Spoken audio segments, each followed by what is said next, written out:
Symmetry இந்த மாதிரி 3 விதமா நம்ம கண்டுபிடிக்கணும். So any 3 ways. ஸோ அந்த மாதிரி நம்ம பண்ணலாம். ஸோ ஃபர்ஸ்ட் வே என்ன பண்ணலாம் நம்ம? ஃபர்ஸ்ட் வே எனக்கு தெரிஞ்சு வந்து சிம்பிளா நம்ம 6 ஸ்கொயர் அப்படியே டேரக்டா வரைஞ்சிடலாம் வரிசையா.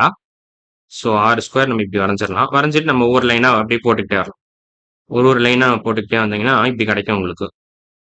ரஃபா தான் வரைகிறேன் நான். ரொம்ப ஸ்ட்ரைட் இது கரெக்டா வரைய முடியாதுனால. 1 2 3 4 5 6 ஓகே கரெக்டா இருக்கும்னு நினைக்கிறேன் இது. சம் எக்ஸ்டென்ட் கரெக்டா இருக்கும். ஓகே 6 வரைஞ்சிட்டேன்னு நினைக்கிறேன். ஆல்மோஸ்ட் வரைஞ்சிட்டேன். இது கிட்டத்தட்ட சிமெட்ரிக்கலா இல்ல பார்க்க. ஆனா நான் மேபி இன்னும் கொஞ்சம் நல்லா வரையலாம்.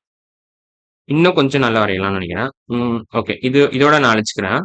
மற்றதெல்லாம் நான் அழிச்சிடுறேன். இது கொஞ்சம் பக்காவா இல்ல பட் இது ஓகே தான். ஸோ இதுல பாத்தீங்கன்னா எத்தனை ஸ்கொயர் 1 2 3 4 5 6. இப்போ நீங்க எங்க கட் பண்ணலாம் இதை? இங்க கட் பண்றீங்கன்னு வச்சுக்கோங்களேன். இங்கே கட் பண்றீங்க கரெக்டா இதை இப்படி கட் பண்ணீங்கன்னா you have a line of symmetry. So இந்த பாதியும் இந்த பாதி எல்ஹெச்எஸும் ஆர்ஹெச்எஸும் பார்க்க ஹெச்எஸ்எல் ஒரே மாதிரி இருக்கு. ஸோ இந்த மாதிரி நீங்க வரையலாம் 6 ஸ்கொயரை.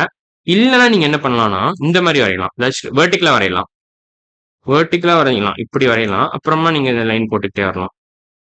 1 2 3 ஓகே இது ஆக்சுவலா ஸ்கொயர்னு சொல்ல முடியாது. அதான் பிரச்சனை. இது சின்ன பிரச்சனை இருக்கு. இது ரெக்டாங்கிள்னு வரும். ஸோ ஆக்சுவலா ஸ்கொயர் மாதிரி வரையலாம். நீங்க எப்படி யோசிக்கணும்னா நீங்க இது வந்து நான் இன்னும் கொஞ்சம் மேபி இதை கொஞ்சம் கம்மியா பண்ணிக்கலாம். திக்னஸ் கம்மி பண்ணிக்கலாம் நினைக்கிறேன். திக்னஸ் நான் கொஞ்சம் கம்மி பண்ணினா கரெக்டா இருக்கும். திக்னஸ் நான் வேணா கொஞ்சம் கம்மி பண்ணிக்கிறேன். திக்னஸ் வேணா கொஞ்சம் ரெடியூஸ் பண்ணிட்டு நான் கரெக்டா வரைய பார்க்கறேன். கரெக்டா இருக்கும். இது கிட்டத்தட்ட ஸ்கொயர் மாதிரி. ஓகே நீங்க ஸ்கொயர் மாதிரி இமேஜின் பண்ணிக்கலாம். ஆனா இது ஸ்கொயர் கிடையாது ஆக்சுவலா. நீங்க எப்படி யோசிக்கலாம்? இதையே நீங்க நான் வெர்டிகலா 90 டிகிரி ஸ்டில் பண்ற மாதிரி யோசிக்கலாம். இந்த பர்டிகுலர் டயக்ராம நான் 90 டிகிரி ஸ்டில் பண்றேன்னு யோசிக்கலாம். இதை நான் வந்து 90 டிகிரி ஸ்டில்ட் பண்றேன். Tilting 90 degrees tilt. இதை டில்ட் பண்ணா உங்களுக்கு இது மாதிரி இருக்கும். சம்திங் லைக் திஸ் இந்த மாதிரி இருக்கும். ஸோ உங்களுக்கு வந்து ஒரு 10 ஒரு 5 ஸ்கொயர் வர மாதிரி இருக்கும். ஸோ இந்த பர்டிகுலர் டயக்ராம நீங்க 90 டிகிரி ஸ்டில் பண்ணீங்கன்னா இந்த மாதிரி இருக்கும். ரஃபா இந்த மாதிரி இருக்கும்.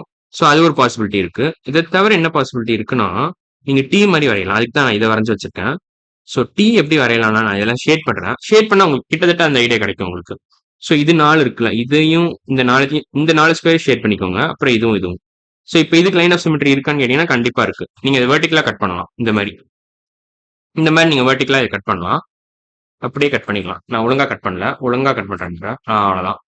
ஸோ இது ஒரு பாசிபிலிட்டி இருக்கு. மற்றதெல்லாம் இக்னோர் பண்ணிருங்க. வெறும் இந்த 6 டாட்டை மட்டும் இமேஜின் பண்ணிக்கோங்க. இந்த டாட் எல்லாம் மட்டும் நீங்க கன்சிடர் பண்ணி பாத்தீங்கன்னா இந்த டீ மட்டும் இருக்கும் உங்களுக்கு. இந்த டீ மட்டும் தான் தெரியணும் உங்களுக்கு. இது மட்டும் தான் தெரியணும். இது மட்டும்தான் உங்களுக்கு கண்ணுக்கு தெரியணும். மற்றதெல்லாம் இக்னோர் பண்ணிருங்க. ஸோ இதான் லைன் ஆஃப் சிமெட்ரி. இந்த வெர்டிகல் லைன் ஆஃப் சிமெட்ரி இதுக்கு இருக்கு. ஸோ இது ஒரு பாசிபிலிட்டி.